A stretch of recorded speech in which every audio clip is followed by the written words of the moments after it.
तो हेलो दोस्तों, मैं हूं करीम और आप देख रहे हैं करीम टेक्निकल माइंड। दोस्तों आज हम लोग सीखने वाले हैं कि जो हमारे विंडो एसी के इलेक्ट्रिकल सिस्टम के अंतर्गत पार्ट आते हैं उन पार्टों की चेकिंग कैसे करें कि वो पार्ट सही है या ख़राब है, इस चीज़ को सीखने वाले हैं। और आज ये जो एसी कोर्स का 13वां दिन है, मतलब 13वां दिन एसी कोर्स का ये आज हो चुका है। और पीछे वाले वीडियो में बहुत सारी चीज़ें हम लोग सीखा है और आज हम लोग ये सीखेंगे कि ये हम कैसे चेक करें कि हमारा कंप्रेसर सही है या नहीं है, हमारा थर्मोस्टेट सही है या नहीं है, फ़ैन मोटर हमारा सही है, स्विंग मोटर सही है कि नहीं है। ये सारी चीज़ें आज हम लोग सीखेंगे, मतलब ये सारी चीज़ें आज हम लोग सीखेंगे। तो चलिए वीडियो को स्टार्ट करते हैं। तो यहाँ पे देखिए ध्यान से, मैं आपको समझा दूं कि ये जो हमारा कंप्रेसर है, सबसे पहला पॉइंट हमारा क्या है, सबसे पहला ये कंप्रेसर है। तो कंप्रेसर की टेस्टिंग करना है, कंप्रेसर सही है या ख़राब है। इसमें इलेक्ट्रिकल पार्ट की टेस्टिंग करना है, मैकेनिकल पार्ट की नहीं। मैकेनिकल पार्ट तो दूसरे में आता है, इलेक्ट्रिकल पार्ट की टेस्टिंग करना है कि इसकी जो बाइंडिंग अंदर की है ये सही है कि नहीं, विद्युत की सप्लाई मिलने पर ये चलेगा या नहीं चलेगा।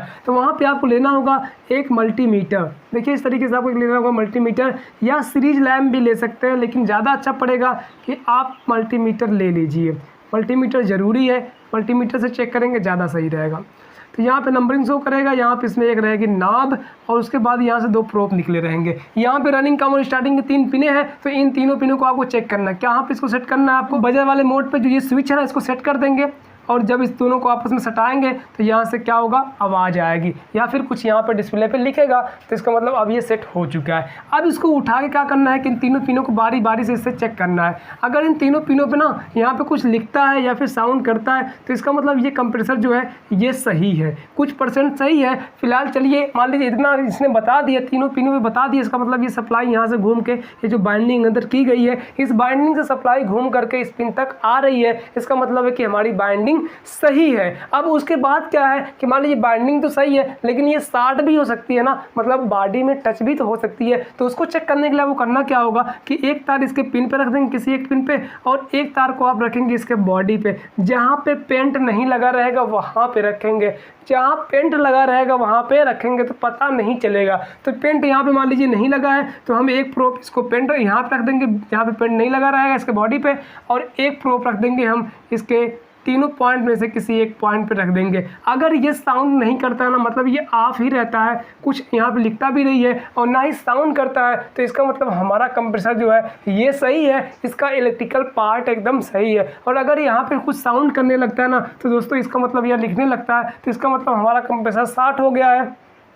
अब इसको हमें चेंज करना पड़ेगा, बगैर चेंज किए हम इसका यूज नहीं कर सकते हैं। अगर यूज करेंगे भी, अगर ये चलता भी है तो भी हमें करंट लग जाएगा बहुत तेज़ी से, इसलिए आप क्या करेंगे, इसको चेंज करेंगे। तो मान लीजिए अगर ये यहाँ पे 60 नहीं बताता है और इन तीनों पिनों पे सब बताता भी है, मतलब बारी बारी से रखने पे ये मीटर हमारा, तो इसका मतलब हमारा कंप्रेसर सही माना जाएगा। और अगर ऐसा नहीं होता है तो हमारा कंप्रेसर ख़राब माना जाएगा। तो एक टेस्टिंग ये हो गई। तो चलिए अब आप लोग सबसे पहले क्या करिए, ये टेस्टिंग का जो मैंने बताया है इस चीज़ को आप लोग फिगर बना लीजिए, और जो मैंने यहाँ पे बताया उसके बारे में थोड़ा सा लिख भी लीजिए। मैं ज़्यादा लिखवाऊंगा नहीं क्योंकि जाना कि वीडियो थोड़ा सा लंबी ज़्यादा हो जा रही है। आप समझ में ये आ गया तो अपने हिसाब से आप थोड़ा सा लिख सकते हैं। तो इस तरीके से टेस्टिंग करते हैं। चलिए एक चीज़ क्लियर हो गया। उसके बाद आता है हमारा थर्मोस्टेट। तो थर्मोस्टेट की चेकिंग करना सीखते हैं। चलिए इस कंप्रेसर को हटा के थर्मोस्टेट की चेकिंग कैसे करते हैं इसको सीखते हैं। यहाँ पे चलिए इसको हटा दें फटाक से और थर्मोस्टेट की चेकिंग करते हैं। अब यहाँ पे देखिए हमारा जो थर्मोस्टेट है इसका फिगर पहले बनाते हैं, उसके बाद फिर आपको बताते हैं किस तरीके से इसका टेस्टिंग करेंगे आप।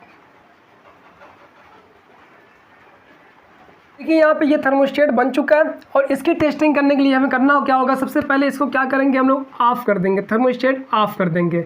चलिए सबसे पहले हम लोग थर्मोस्टेट को ही ऑफ़ कर देते हैं, उसके बाद फिर हम इसकी टेस्टिंग करते हैं।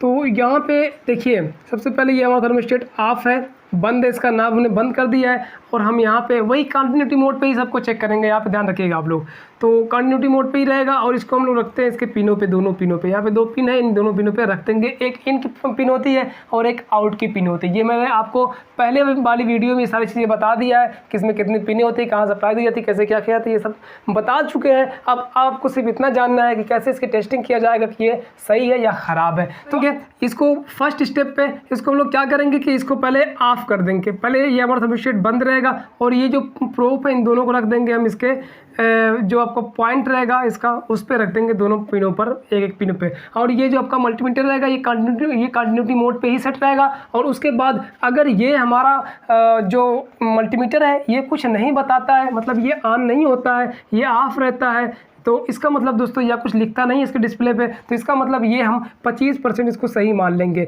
यहाँ पे लिखवाया नहीं जाएगा, सिर्फ बताया जाएगा, लिखना आपको है। तो यहाँ पे देखिए 25% इसको सही मानेंगे। और क्यों नहीं बताएगा इसको भी समझिए। देखिए जब ये ऑफ रहता है ना तो यहाँ से कॉन्टैक्ट हट जाता है। देखिए सप्लाई मतलब इसका एक प्रोब यहाँ पे आया और यहाँ से आके यहीं पर रुक गया, और एक प्रोब यहाँ से आया और आकर के यहीं पर रुका हुआ है। लेकिन ये दोनों आपस में सटे नहीं हुए हैं, सटे नहीं है, इसके वजह से ही ये नहीं बता रहा है। तो क्योंकि हमने इसको ऑफ भी किया है तो ये ऑफ ही बताना चाहिए, तो इसका मतलब ये 25% सही है। तो अगर मान लीजिए हम इसको ऑन करते हैं, अब मान लीजिए इसको ऑन करते हैं, चलिए अब इसको जब ऑन करेंगे तो इस अवस्था में अगर ये ऑन हो जाता है मतलब ये सट जाएगा पॉइंट, तो क्या होगा, ये दोनों आपस में प्रोब सट जाएंगे, मतलब कि यहाँ से ये सट जाएगा और यहाँ से ये सट जाएगा। तो इस अवस्था में ये जो हमारा मल्टीमीटर है ये ऑन हो जाना चाहिए। अगर ये मल्टीमीटर ऑन हो जाता है मतलब आवाज़ करने लगता है, तो इसका मतलब इसको हम 50% सही मान लेंगे कि ये 50% अभी सही है। तो चलिए ये ऑन ऑफ करने पे ऑन ऑफ हो रहा है ये हमने मान लिया, लेकिन अब ये चेक करना है कि ये कट करेगा कि नहीं करेगा ज़्यादा कूलिंग होने पे।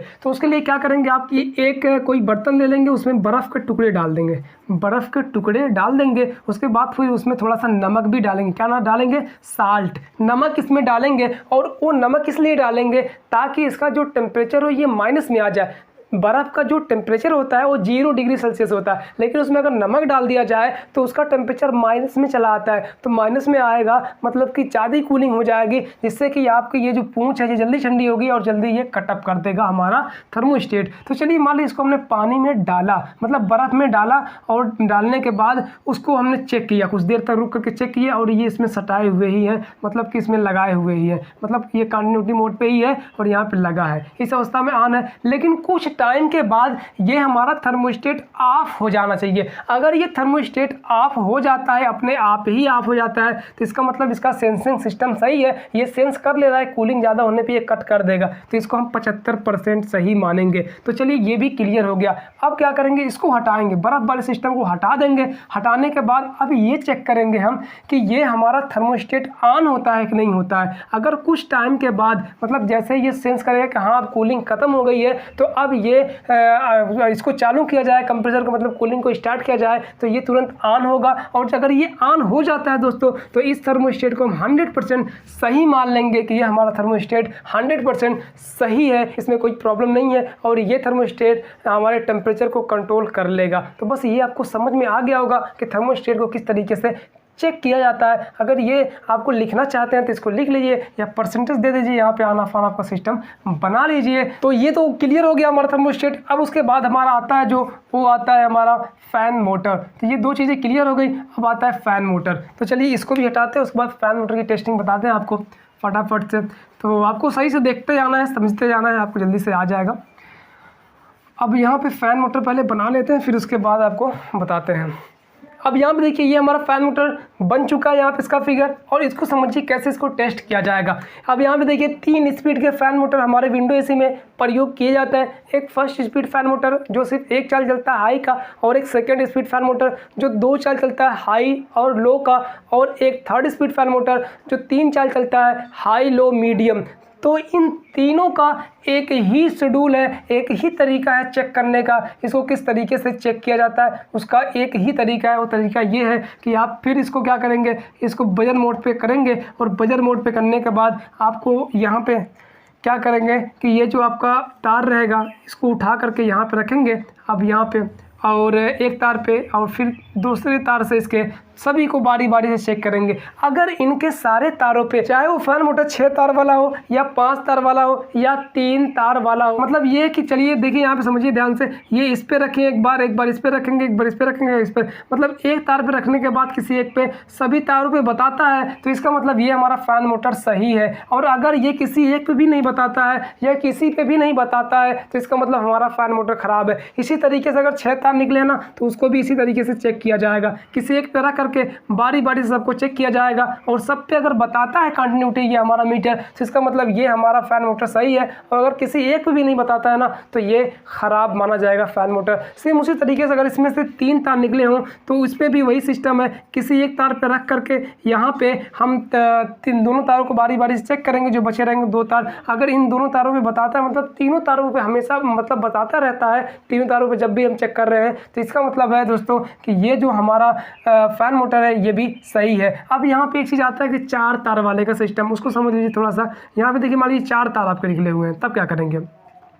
तो 4 तार निकले रहेंगे तो 2 एक कलर के रहेंगे और 2 एक कलर के रहेंगे। मान लीजिए 2 रहेंगे येलो आपके और 2 रहेंगे ब्लैक। तो जो 2 येलो कलर के रहेंगे उन दोनों पर रखेंगे एक बार, तो ये बताएगा हमारा मीटर। और फिर उसके बाद जब इन दोनों को हम जो दोनों एक कलर मतलब ब्लैक कलर के रहेंगे उन दोनों पे रखेंगे तो भी ये हमारा मीटर बताएगा। तो अगर ये ब्लैक वाले दोनों पे बताता है और येलो वाले में बताता है तो इसका मतलब इसको सही माना जाएगा। तो ये सारी चीज़ें आपको समझ में आ गई कि हम अपने तीनों स्पीड वाले फ़ैन मोटर को कैसे चेक करते हैं। कोई भी फ़ैन मोटर हो उसको हम इसी तरीके से चेक कर सकते हैं कि ये हमारा फ़ैन मोटर सही है या ख़राब है। तो इसकी बाइंडिंग अगर ये बताता है सब पे, इसका मतलब इसके अंदर जो बाइंडिंग की गई है ये सही है। उसके बाद भी अगर कभी नहीं चलता उलता इसका मतलब उसका बुश वगैरह ख़राब होगा, उसका बैरिंग ख़राब होगा, वो जाम होगा, ये हो सकता है, लेकिन इसकी बाइंडिंग सही है। तो चलिए ये भी आपको समझ में आ गया होगा। तो इसका भी आप फिगर बना लीजिएगा और जो कुछ भी अगर इसमें लिखना चाहते हैं अपने हिसाब से तो उसको आप नीचे लिख सकते हैं। तो चलिए ये भी क्लियर हो गया हमारा फ़ैन मोटर। उसके बाद आता है स्विंग मोटर। स्विंग मोटर की टेस्टिंग आती है, फिर उसके बाद देखते हैं।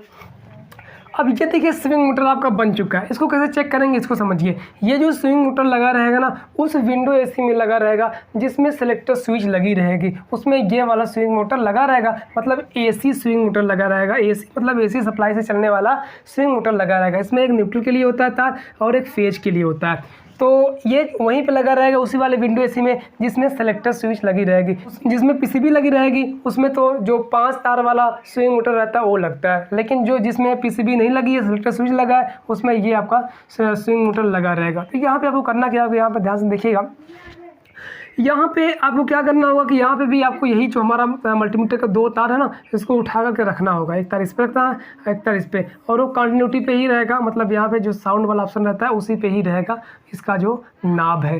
तो अब क्या करेंगे, देखिए यहाँ पे अगर ये बताता है ना, ये ऑन हो जाता है, मतलब कुछ बीप करता है या कुछ लिखता है, साउंड करता है, तो इसका मतलब दोस्तों होगा कि ये हमारा स्विंग मोटर सही है, मतलब इसके अंदर जो बाइंडिंग की गई है तार की वो बाइंडिंग सही है। और अगर ये हमारा कंटिन्यूटी नहीं बताता है, इसका मतलब ये हो जाएगा कि ये हमारा स्विंग मोटर ख़राब है। तो मतलब इसको आपको समझ में ये भी आ गया होगा कि आप किस तरीके से इसको चेक कर सकते हैं। और एक तरीका और इसका चेक करने का वो क्या है, इसको देखिए, इसको आप डायरेक्ट न्यूट्रल फेज दे दीजिए। जैसे न्यूट्रल फेज इसको डायरेक्ट दे दीजिए इसको पॉइंट पे, तो ये अगर ये चलने लगता है ना, ये घूमने लगता है, तो इसका मतलब है कि मोटर सही है, और अगर नहीं चलता है तो मोटर ख़राब है। बस इस तरीके से इसको भी चेक कर सकते हैं। तो चलिए ये भी क्लियर हो गया। अब उसके बाद हम लोग सीखते हैं आगे वाले को, मतलब ये जो आगे हमारा कैपेसिटर, इसके बारे में जानते हैं। तो चलिए कैपेसिटर के बारे में जानते हैं। उसके बाद अब कैपेसिटर की भी टेस्टिंग क्लियर कर देते हैं। उसके बाद फिर हम लोग ये जो और बाकी जो पार्ट है उनको हम लोग कल सीखेंगे, कल वाली वीडियो में, मतलब कि कल वाले क्लास में। तो चलिए यहाँ पे अब हमारा आता है कैपेसिटर। स्विंग मोटर भी क्लियर हो गया हमारा। कैपेसिटर को कैसे चेक करते हैं, इसमें देखिए 2 कैपेसिटर हैं, एक रनिंग कैपेसिटर, एक स्टार्टिंग कैपेसिटर। दोनों को चेक करने का तरीका हम सेम बता देते हैं आपको कैसे होगा। ये देखिए एक कैपेसिटर है और एक ये कैपेसिटर है।